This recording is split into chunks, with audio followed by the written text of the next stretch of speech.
Assalamu alaikum wa rahmatullahi wa barakatuh. Welcome to Living in the West. In Living in the West, we go into the lives of the Muslim minorities who live in the West. We've spoken on previous episodes about certain dimensions, aspects or spheres of this group of Muslims. We looked into the social life and we touched upon the economical aspect. With me today, I have Sheikh Haytham Al-Haddad from the Muslim Research and Development Foundation, an organization and think tank who are aiming to provide solutions for these Muslims in the West. Assalamu alaikum, Sheikh. Wa alaikum assalam wa rahmatullahi wa barakatuh. Sheikh Haytham, let's look at another sphere, and I think it's one of the most important and if not critical spheres or dimensions that a Muslim interacts with while living in the West. The question of politics. Can I start by asking you, are Muslim minorities allowed to involve themselves in politics in the West? Bismillah ar-Rahman ar-Rahim. Alhamdulillahi Rabbil Alameen. Wa salatu wa salamu ala nabiyyina Muhammad wa ala alihi wa sahbihi ajma'in. First of all, if we want to speak about politics, we have to give a definition for politics in order to draw the guidelines. And but before going to that, or instead of going into the technical definition of politics, we know what does politics mean. Okay, in general. Yes. So let us not get into that definition, although from an academic point of view, it may make some differences. Now, politics. Politics is how to run the country, in a nutshell, without going into the technicalities. How to run the country. Now, Muslims and any of those non-Muslim countries, it depends on how they look at themselves.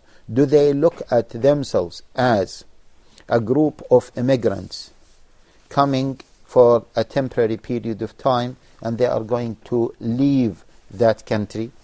And if they are looking at themselves as such, then is this view a genuine view?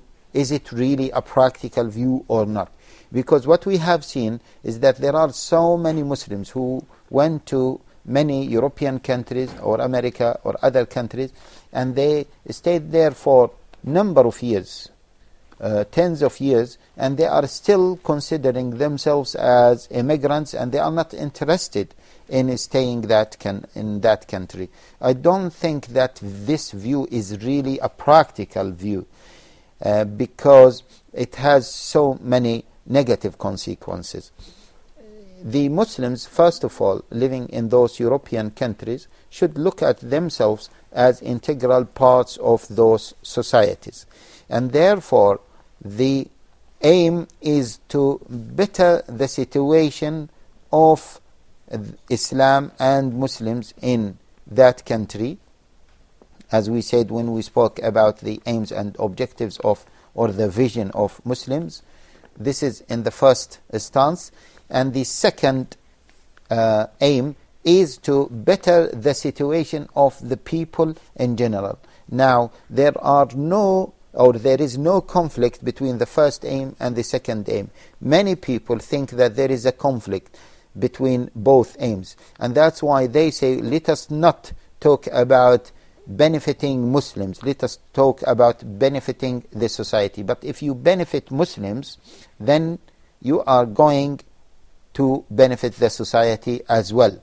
This dichotomy should not exist, because once Muslims are becoming better Muslims, then the society will benefit from those Muslims. Now, the general ruling about participation in politics is that Muslims should do every possible mean, of course permissible mean, to improve the situation of Islam, Muslims, and the general society. So this is the rule. If participation in politics will lead to that, then they should participate. And if it doesn't, then they should look for other avenues. The ruling here is based on the qaida of masalih wa mafasid, the harms and benefits. And you know that Sharia, as Ibn Taymiyyah rahimahullah ta'ala, and as Al-Izz ibn Abd salam before Ibn Taymiyyah, said that Sharia revealed to better the situation of people and to increase the masalih, the benefits, and to minimize the harms. And also they said that the Sharia came to help people to identify the best of the choices in terms of the masalih, the bigger of the masalih, and the less of the evils. Therefore, if by participation or being involved in the political process in any country will lead to these benefits, then Muslims, of course, should take part. It's okay. Somebody will argue against this maybe, Sheikh, and say to you, well, as we're living in a non-Muslim land, the whole system is an anti-Islamic kind of system. It's a system on democracy usually. Thus, are we helping or supporting democracy by working in politics? Okay. Here we have to understand something, that we have to differentiate between different types of democracy. This is one thing. The other thing is we have to know what are the possible means for us to further our situation. This is another issue that we have to be aware of. The third point is we have to be aware whether our involvement in this process or abstaining from any involvement will affect the process itself or will affect us. This is very crucial, because sometimes if we alienate ourselves from participating in different political spheres, we are thinking that we are causing some, maybe we are causing anything to the political sphere. However, actually we are harming ourselves and we are alienating ourselves. And this is a very critical area. And I would like the audience to think sensibly about this issue. And here I am not talking about any specific country. Each country, the people, the Muslims in each country should evaluate their situation. But I am talking in general, that sometimes alienating yourselves from the political sphere cause harm to you, and it does not affect the political process. Okay, give us an example then that we can take, a contextual example.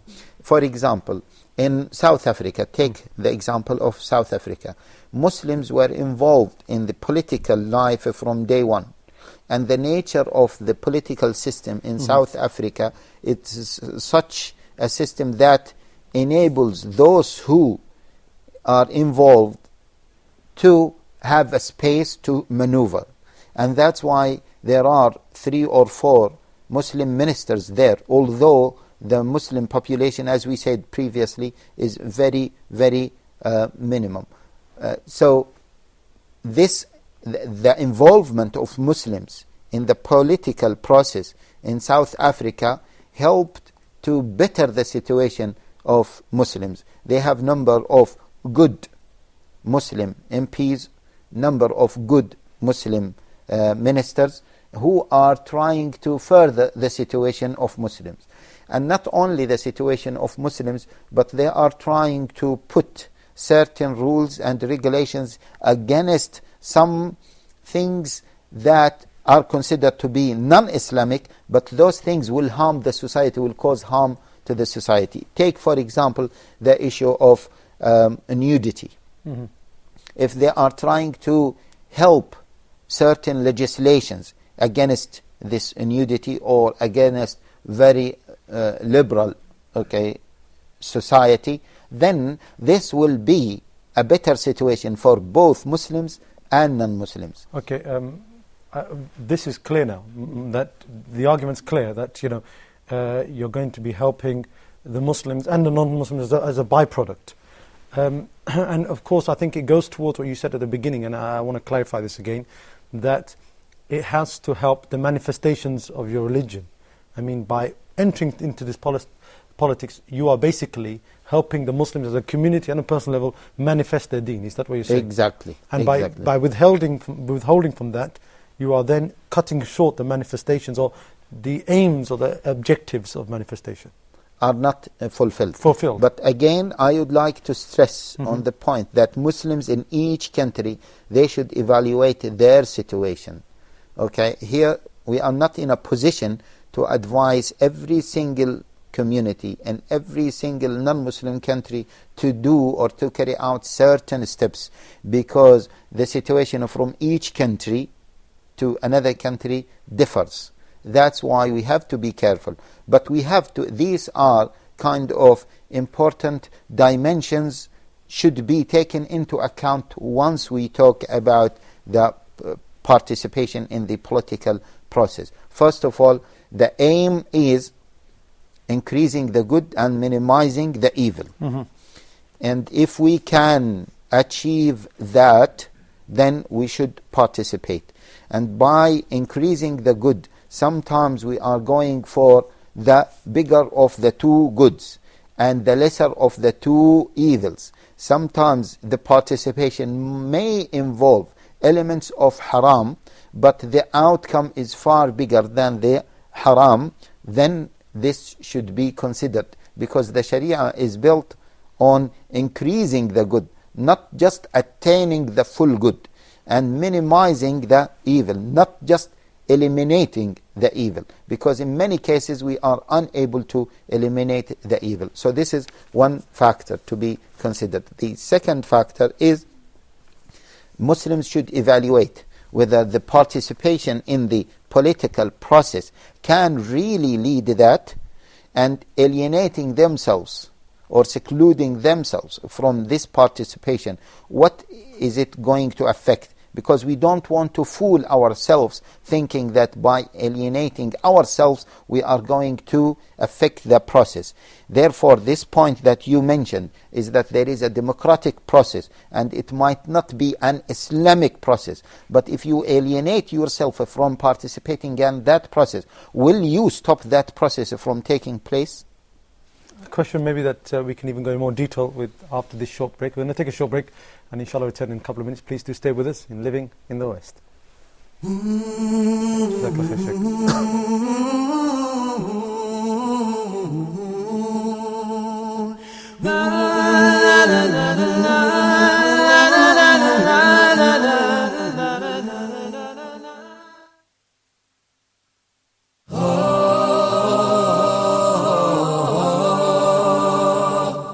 Reviewing the second rule of al-mim as-sakina, that is the letter mim. So if the first mim is non-vowel or sakina followed by a voweled mim, so I will merge the first in the letter and I will pronounce them as one. وَآمَنَهُمْ مِنْ. And we spoke abundantly on the virtues of seeking refuge with Allah from the outcast Satan, especially for the first reciter. He's got to recite it out loud.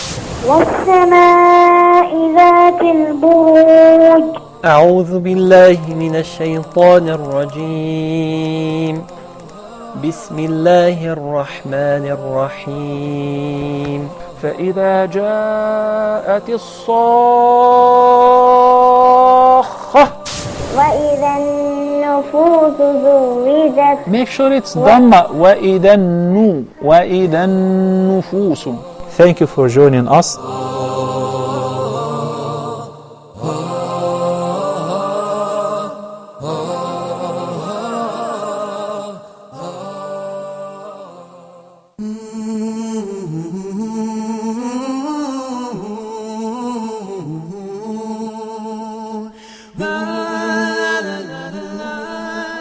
Assalamu alaikum wa rahmatullahi wa barakatuh. Welcome back to Living in the West. Sheikh Haytham, on the topic of politics, we were discussing it before the break, and you did explain the importance of Muslim minorities in the West participating, so that they're not alienated and they have a voice in what's going on. And you said, of course, the political process will always carry on whether we are there or not. Again, the question comes up, Sheikh Haytham, is that to be involved in this process, isn't it that you're involving yourself in a process which really is a kufr kind of process here? This is a ruling other than with Allah's laws, of course. Okay, here we have to be careful because there are different levels of involvement. And for example, being an MP, member of parliament, this kind of involvement is different from being a councillor. Being a councillor on the level of boroughs or municipalities is different from being an MP. The issue of voting for councillors' positions is different from voting on MP's position. Now, that's why you cannot say, in general, it is an involvement in a non-Islamic system and you are furthering the cause of non-Islamic system. No, this is one thing. The other thing, and we will visit this point, okay, in more details. But the other thing, the point that I mentioned before the break, if you do not involve, what is going to happen? This system will carry on and you will harm yourself, but you will not affect the system. You gave some examples in previous episodes. Can you enlighten me on one of a process that the Muslim community didn't involve themselves in and they were alienated from in the West? For example, as I said, the issue, it differs. And they say there are number of levels. Take the simple example of involvement on the borough or municipalities levels. Now, this kind of involvement, there are certain areas in different countries, and the majority of the population of those areas is Muslim. Okay? Now, in the Muslim community, in many situations, because Muslims are not involved on the local election, they are alienated, and who is running the scene of that municipality or that borough is non-Muslims. They are running it from educational point of view, even from social point of view, from even a cleanliness point of view. And Muslims are sitting aside. That's why you go to some Muslim areas in different Muslim countries and you will see that these areas are devastated, they are not clean, and the people there are suffering from different problems. Muslim communities in non-Muslim countries? Yes. Okay. Why? Because the Muslims are not involved in running their affairs on a local level. We are not talking about the governmental level. We are talking about local level. This is a typical example of alienating yourself. And such level of involvement, it is not involved in voting for example, war on Iraq or against war in Iraq. It does not involve voting for Israel to be taken as for war crimes or against that. It does not involve that. It may not involve it, Sheikh, but implicitly you are supporting one party or one group of people which inevitably will have some linkage towards who sets up the government. Okay. As you started this discussion, now this discussion takes us to the second level or to the other level, which is involvement in governmental policy or governmental level. Means voting for certain parties. The Conservative Party or the Liberal Party in Britain, or voting for Democrats in America or the Republicans. Now, this kind of involvement and this kind of voting, see, let us look at it from a very academic perspective. What is happening? Let us imagine what is happening, because many people are criticizing the participation in voting. We have Party X and Party Y. if party X doesn't win, then party Y will win. Whether we vote for X or Y, one of them is going to win. Ultimately, one of them is going to win. We don't have another alternative. Therefore, by participation, we are not helping. All what we do, we are helping one against other, but the process will remain. The election will remain. One of the two parties will remain. Therefore, if that is inevitable, from an Islamic perspective, you should help the one who is less of evil than the other. Because at the end of the day, one of them is going to win. There is no third alternative. We have to put that in mind. This is one thing. The other thing is, by voting for one of the two parties, you are not endorsing the whole party. You are pushing that party to win over the other party.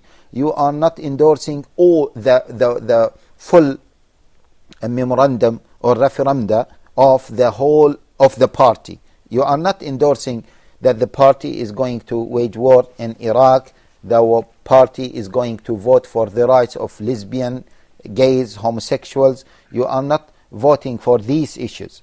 You are voting to push that party against the other party who has also some other problems. But this party is of less evil than the other party. This is one thing that has to be put in mind. The third thing that need to be understood when we talk about voting is by being a citizen of that country, whether you vote or you don't vote, actually you are voting. And I don't know whether we have time to explain this. But briefly, you can explain this, yes, briefly. Okay. If now, let us take a country, and there are 10 people in that country. Okay? And there is party A and party B. Now, let us say that 5 people vote, or 4 people vote for A. And on the other side, 3 people vote for B. Now, A will win. Now, we have 3 people who are silent members. They said, we want to abstain because this is a non-Islamic system and we don't want to be involved. Now, A is going to win if those 3 people did not vote for B, because if the 3 people vote for B, then B will win.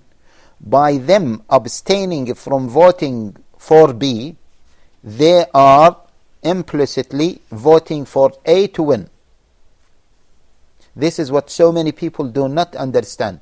If you are counted as a citizen, not in the electorate, but as a citizen, by abstaining from voting, you are giving an implicit vote for one party over the other.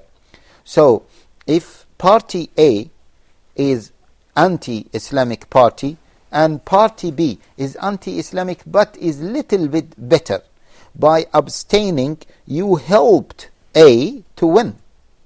So basically, and again, it goes back to the main point on this, is that you're aiming to increase the good, stop the evil, and make the situation better for the Muslim. This is one thing. The other thing is, what we are saying is voting is inevitable. You are a citizen, whether you actively vote or you abstain from voting, you are voting. And this is the example. Let us remember the example of 10 and 4 vote for A, 3 vote for B. Now the other 3, if they abstain from voting for A, it means from voting for B, it means that they are helping A to win. Are you making this out to be, Sheikh, a necessity? Is this a necessary action for the citizen who is a Muslim? Does this become necessary upon him, that he has to vote now? Are you saying? Sometimes yes. Sometimes if we understood carefully what we have said, then sometimes voting may become obligation. If you know that if we abstain from voting, take for example The London Mayor one is a very good one, actually. yeah, London Mayor position was a very good one. But let me give another example. On some local elections, Muslims did not vote for the right candidate. The other candidate came to power, and the other candidate was anti-Islamic. And there was a place Muslims were trying to get in order to establish their mosque, but that mayor of that area, he was anti that, and he stopped them from building the mosque. All what they could have done is to vote for the right candidate in order to help him to come to power, and they know that this candidate will be easy for them in terms of establishing their own institutions. Now, can we say that those Muslims must vote in order to get the right candidate? This obligation, it is considered, we may consider in certain circumstances that participation in voting is obligatory upon Muslim community. Again, I don't want each community to imagine its own situation and generalize it. Different situations have different circumstances, and we should be careful about each and every situation. Okay, Sheikh Haytham Al-Haddad, Jazakallah khair. Very interesting, and I hope you viewers are finding this a very interesting topic. I hope to join me next time in this series of episodes of Living in the West. Assalamu alaikum wa rahmatullahi wa barakatuh.